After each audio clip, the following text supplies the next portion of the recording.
সামরিক সক্ষমতা আরও বাড়াতে যাচ্ছে বাংলাদেশ, এমন খবর সামনে আসতে নড়ে চড়ে বসেছে ভারতীয় গোয়েন্দা সংস্থা র। ঢাকায় আসছে তুর্কি অ্যাটাক ড্রোন এবং পাকিস্তানি যুদ্ধবিমান JF-17 থান্ডার।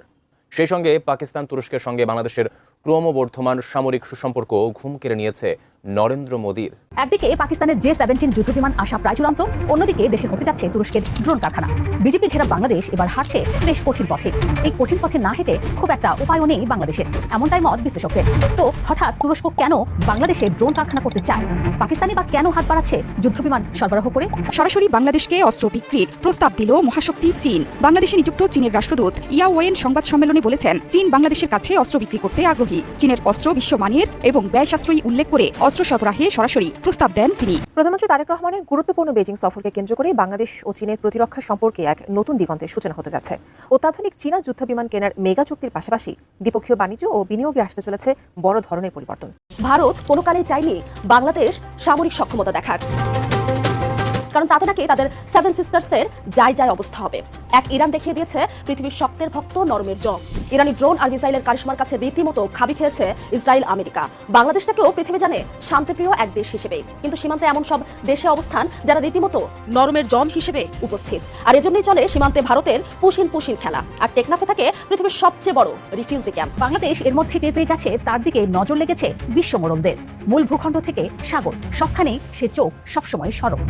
হচ্ছেটা আসলে কি দেশের ভেতর বাহিরে? আসসালামু আলাইকুম দর্শক, দেশ এবং দেশের বাইরে থেকে আপনারা যারা এই ভিডিওটি দেখছেন, অত্যন্ত গুরুত্বপূর্ণ একটি আলোচনা, তাই মনোযোগ সহকারে এই ভিডিওটি দেখুন।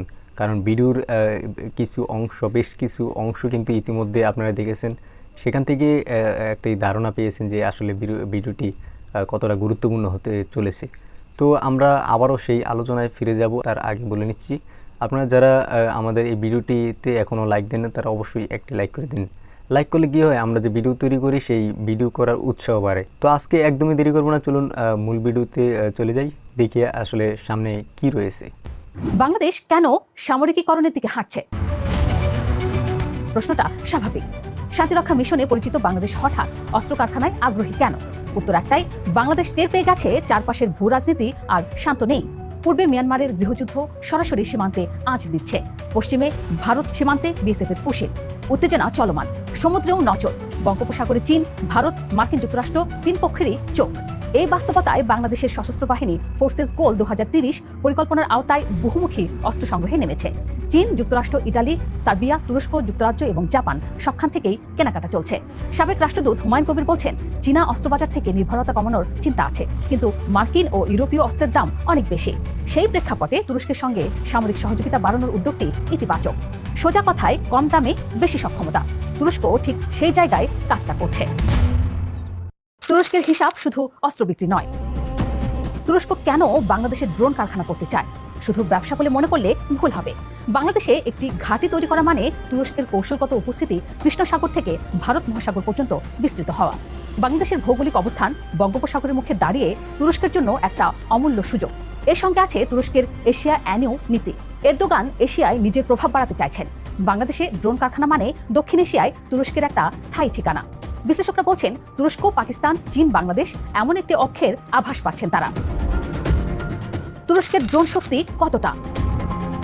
বাইকার কোম্পানি এখন পর্যন্ত 39টি দেশের সঙ্গে রপ্তানি চুক্তি করেছে। ইউক্রেনের যুদ্ধে বাইরাক্তার TB2 যেভাবে রুশ বাহিনীকে চমকে দিয়েছে, সেটা দেখে বিশ্বের বহু দেশই এই ড্রোনের দিকে ঝুঁকেছে। বাংলাদেশের সেনাবাহিনী ইতিমধ্যে তুরস্কের বাইকার টেকনোলজির সঙ্গে TB2 ড্রোনের মূল কম্পোনেন্ট স্থানীয়ভাবে উৎপাদনের যৌথ উদ্যোগ নিয়ে আলোচনা সারছে।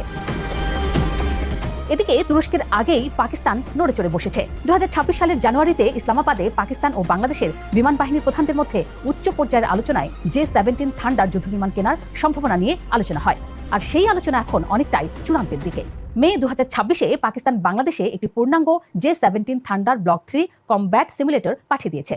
পাকিস্তান এটা শুধু ব্যবসার জন্য করছে না। 2025 সালের মে মাসে ভারত পাকিস্তান যুদ্ধে পাকিস্তানের J-17 ও J-10C মিলে ভারতের রাফাল সহ একাধিক যুদ্ধবিমান ভূপাতিত করার পর এই বিমানের চাহিদা বিশ্বজুড়ে হু হু করে বেড়েছে। ভারতের ভয় পাওয়ার কারণ আছে? ভারত ঠিকই বুঝতে পারছে কি হচ্ছে। ভারতের প্রতিরক্ষা বিশ্লেষকরা ইতিমধ্যে সতর্কতা জারি করেছেন যে তুরস্কের বিমান প্রতিরক্ষা প্রযুক্তি বাংলাদেশে ঢুকলে পূর্বাঞ্চলীয় থিয়েটারে ভারতের আকাশ আধিপত্য কমে যেতে পারে। দিল্লির দৃষ্টিকোণ থেকে তুরস্ক, পাকিস্তান, চীন, বাংলাদেশের যে অক্ষটি গড়ে উঠছে বলে মনে হচ্ছে, সেটি ভারতকে তার নিজের অঞ্চলেই একঘরে করে দেওয়ার সম্ভাবনা তৈরি করছে এবং বঙ্গোপসাগরে যে কৌশলগত নিয়ন্ত্রণ ভারত বহু বছর ধরে উপভোগ করে আসছে, সেটাও প্রশ্নের মুখে পড়ছে। ভারত এখন সামগ্রিক শ্রেষ্ঠত্ব নিয়েও চিন্তিত, কারণ সেই চিরচেনা কৌশলগত হিসাবটাও ভেঙে পড়ছে। আপনারা যারা ব্রেকিং নিউজ অথবা বিভিন্ন তথ্যবহুল সংবাদ সবার আগে পেতে চান, তাহলে অবশ্যই এই চ্যানেলটি সাবস্ক্রাইব করে রাখুন। প্রধানমন্ত্রী তারেক রহমানের বেইজিং সফরকে কেন্দ্র করে বাংলাদেশ ও চীনের প্রতিরক্ষা ও অর্থনৈতিক সম্পর্কে এক নতুন দিগন্তের সূচনা হতে যাচ্ছে।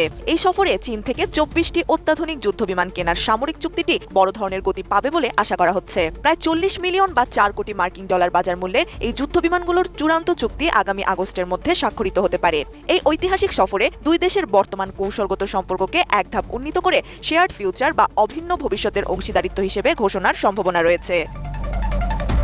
প্রধানমন্ত্রীর এই সফরে প্রতিরক্ষা, অবকাঠামো ও বাণিজ্য খাতে প্রায় 17টি চুক্তি ও সমঝোতা স্মারক স্বাক্ষরিত হতে পারে। এর মধ্যে অন্যতম বড় চমক হিসেবে রয়েছে মংলা সমুদ্র বন্দরের আধুনিকীকরণ এবং সেখানে চীনকে একটি বিশেষ 110 একরের অর্থনৈতিক অঞ্চল বা স্পেশাল ইকোনমিক জোন দেওয়ার প্রস্তুতি। মংলার এই বিশেষ শিল্প পার্কটি আগে ভারতের বিনিয়োগের জন্য নির্ধারিত থাকলেও সম্প্রতি ঢাকার পক্ষ থেকে ভারতের সাথে হওয়া সেই চুক্তিটি সম্পূর্ণ বাতিল ঘোষণা করা হয়েছে। এর ঠিক এক সপ্তাহ আগেই চট্টগ্রামে একটি এক্সক্লুসিভ চীনা শিল্প পার্কের অনুমোদন দেওয়া হয়েছে, যেখানে বেইজিং ইতোমধ্যে $50 কোটি বিনিয়োগের প্রতিশ্রুতি দিয়েছে।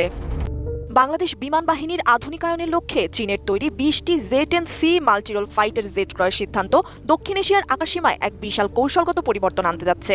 ডিফেন্স সিকিউরিটি এশিয়ার এক প্রতিবেদন অনুযায়ী বিমান বাহিনীর দীর্ঘমেয়াদী ফোর্সেস গোল 2030 এর অংশ হিসেবে চীনের সাথে এই চুক্তিটি করা হচ্ছে। বর্তমান বহরে থাকা পুরনো যুদ্ধ বিমানগুলো পরিবর্তন করে আকাশসীমার সার্বভৌমত্ব রক্ষা ও সামুদ্রিক নিরাপত্তা জোরদার করতে এই আধুনিক ফাইটার জেটগুলো কেনার সিদ্ধান্ত নেওয়া হয়েছে। 2026 থেকে 2027 সালের মধ্যে এই যুদ্ধ বিমানগুলো বাংলাদেশে পৌঁছানোর কথা রয়েছে। আগামী 10 বছরের সহজ কিস্তিতে এই চুক্তির অর্থ পরিশোধ করা হবে। 4.5 প্রজন্মের এই Z-10C অত্যন্ত শক্তিশালী এবং অত্যাধুনিক একটি যুদ্ধবিমান। এটি বিশেষ রাডার সিস্টেমে সজ্জিত, যা একসাথে একাধিক লক্ষ্যবস্তু ট্র্যাক করতে পারে এবং শত্রুপক্ষের ইলেকট্রনিক জ্যামিং প্রতিরোধে অত্যন্ত কার্যকর। এছাড়া বিমানটি চীনের তৈরি দূরপাল্লার মিসাইল ছুঁড়তে সক্ষম, যা আকাশযুদ্ধে বড় চ্যালেঞ্জ জানাতে পারে। 2025 সালের মে মাসে ভারত ও পাকিস্তানের মধ্যকার আকাশযুদ্ধে এই ফাইটার জেটের দুর্দান্ত কার্যকারিতা দেখার পর এর প্রতি বাংলাদেশের আগ্রহ বাড়ে। 2024 সালের আগস্টে শেখ হাসিনা সরকারের পতনের পর সাবেক প্রধান উপদেষ্টা মোহাম্মদ ইউনূসের নেতৃত্বাধীন অন্তর্বর্তীকালীন সরকার এই যুদ্ধবিমান ক্রয়ের আলোচনাকে গতিশীল করে। পরবর্তীতে 2026 সালের ফেব্রুয়ারি নির্বাচনের পর গঠিত বিএনপি নেতৃত্বাধীন সরকারও এই প্রতিরক্ষা নীতি সচল রেখেছে। এই চুক্তি ঢাকা ও বেইজিং এর সামরিক সম্পর্ককে এক অভূতপূর্ব উচ্চতায় নিয়ে যাচ্ছে, যা ভারতের পূর্ব সীমান্তে নতুন নিরাপত্তা সমীকরণ তৈরি করেছে।